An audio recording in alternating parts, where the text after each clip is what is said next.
One of the reasons he moved into Crimea was that he saw that becoming a NATO naval base, principally for the U.S. Navy, obviously in the Black Sea.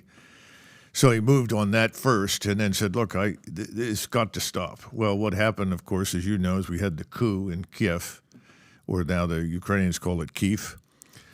And as a result, we installed a government that was prepared to do essentially whatever we wanted them to do. And we poured billions of dollars in very early to build up an enormous Ukrainian military force whose sole objective was to attack Russia. And it wasn't very long before Putin concluded that if I don't act soon, I'll have missiles sitting on my border that will be able to reach my nuclear deterrent in no time and rob Russia of any sort of security at all. So he decides to go in, but I think he thought at the beginning, and this was a false assumption, that he would have someone to negotiate with.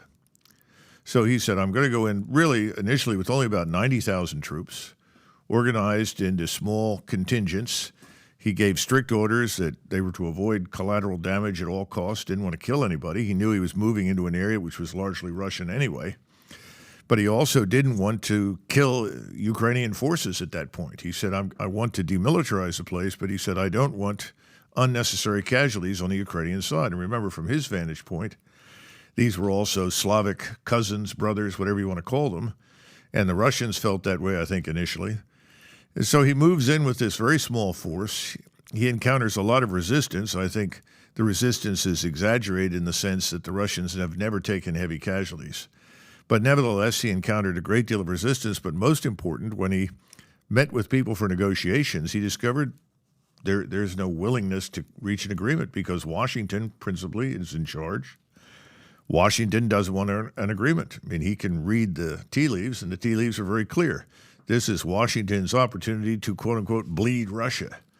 In addition to bleeding Russia, once we've bled it, we're going to see Putin and his regime removed. And ultimately, then we'll think about what we want to do with Russia, to include stripping it of resources, breaking it up into smaller parts, whatever.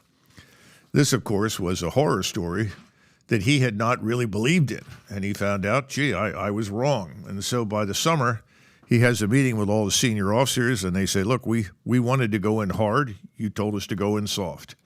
We wanted more troops. You said no. Now we're in the middle of something. We're not going to end this conclusively unless we build a larger and more decisive force with the right capabilities. And